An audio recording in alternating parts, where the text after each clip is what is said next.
So you were writing a little bit, may I ask? What were you writing? For the purposes of this podcast, yes. But in real life, if you asked me, I'd be like, nah. Fair enough.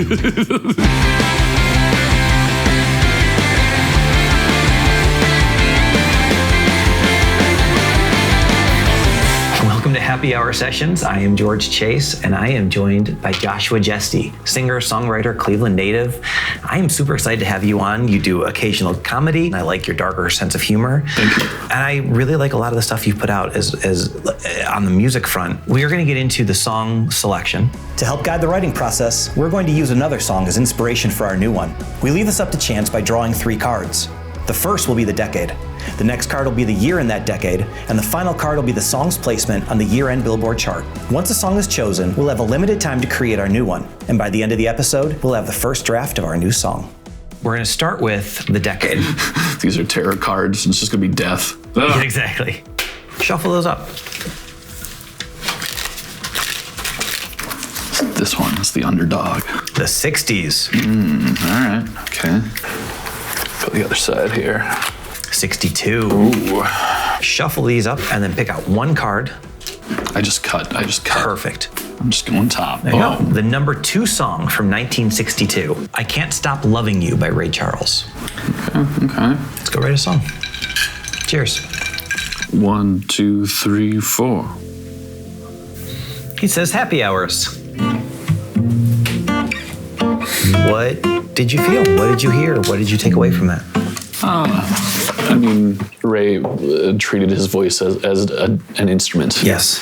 Which I can be accused of not always treating my voice the same, you know. So I get more focused on saying the words than actually like emoting them. Where do you usually start writing? I think my default is to try to play with chords. But every once in a while I pick up the notepad and I try to write down something first. Is there, you know, is there something I want to try to say? And then you're trying to position it in the chaos of some chord progression that one day maybe fits.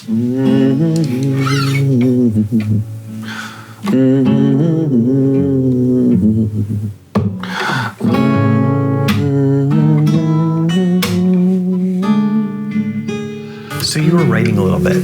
Yeah. May I ask? What were you writing? For the purposes of this podcast, yes. But in real life, if you asked me, I'd be like, nah. Fair enough. You're not getting any of this because obviously I'm gonna edit out the stuff that I don't like, you know. So I was trying to remember, like, what's it like? What's the heartbreak thing like, you know? I got a little more uncertain. Feels like a Paul Simon mumbling, but you know, for not having a melody, you know, I just got a little more uncertain. Because that's the only thing I can think of is I had just have this vague imagery. It's kind of a culmination of a couple relationships, but they get in the car and you know they're driving away, and you're like, well, that's that, you know. But then you're like, what's next? Like, am I eating macaroni and cheese? Am I weeping for 3 days? Do I just go to work? You know, like. My slogan says on the back of my business card, songs about death disguised as love songs.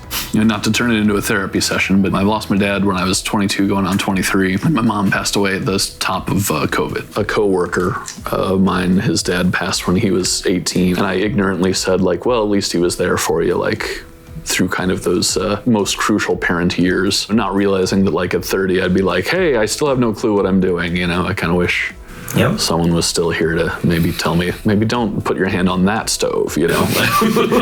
After you have a loss like that, you kind of realize like, oh, wait a second, that's the commonality, is that everybody has the loss, you know, and they're trying to figure out what it means to love in the wake of that loss, you know.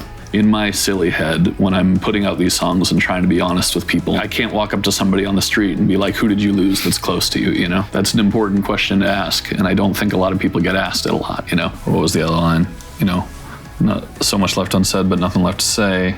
Of ending of an act, closing of a curtain, I do like that imagery, because the ending of an act implies that like the show still goes on. It's actually, yeah, no, that's worth, noting, because I guess you can always pull this we're giving away the Shyamalan twist if you do it that way, but you make it sound at the beginning like it's the end, but then the reality is that there's another act. So if it's play stuff, right, we got to put in something that's effective. If you show a gun, you better use it, right?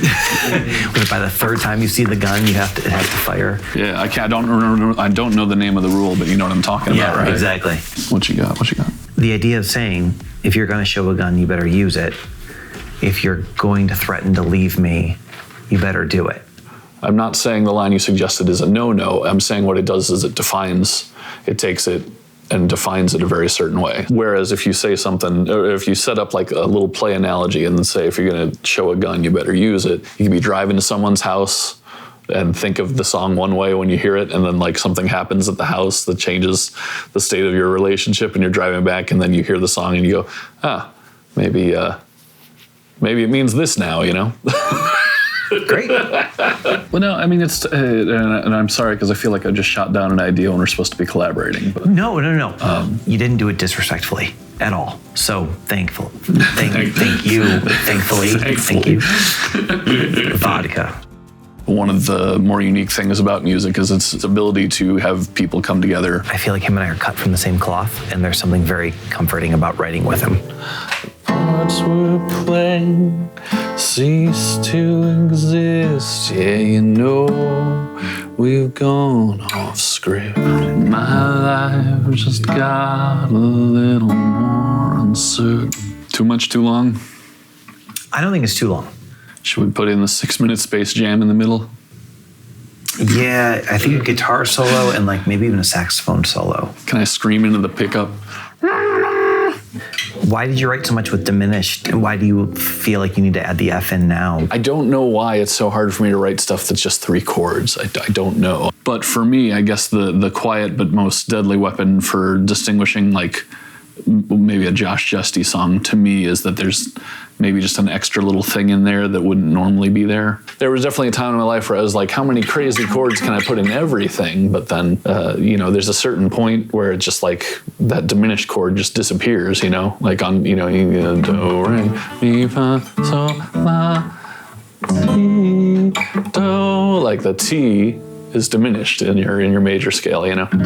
Ti, do. And listen to all that. Like, listen to how gross that sounds and kind of like feels, right? Like if that's the first thing you wake up to in the morning, you're like, yeah. But if it goes up here afterwards, it's just like a weight off your chest, yeah. You know? And it's not like this is nice, but like this is like a more of a fight, right? So I don't use any diminished in this song, but like to throw this like half step thing in, it adds a little more conflict in my mind. My life just got a little more uncertain. Sounds great. Sounds like a song. Let's go do it. All right. Cheers.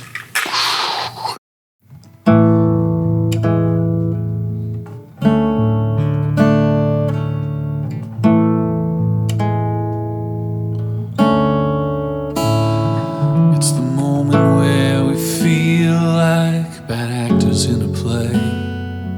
So much unsaid, but nothing left to say.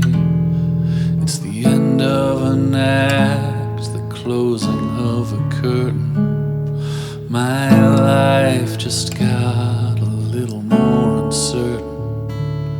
Funny how there's 2 hearts, but only 1 bullet. But if you show a gun, dear, you know you gotta use it. Parts we're playing cease to exist. You know, we've gone off script. After the final bow, I don't know what happens now. Yeah, we'll find out. If we find out, it's the end of an act, the closing of a curtain. My life just got a little more uncertain. My life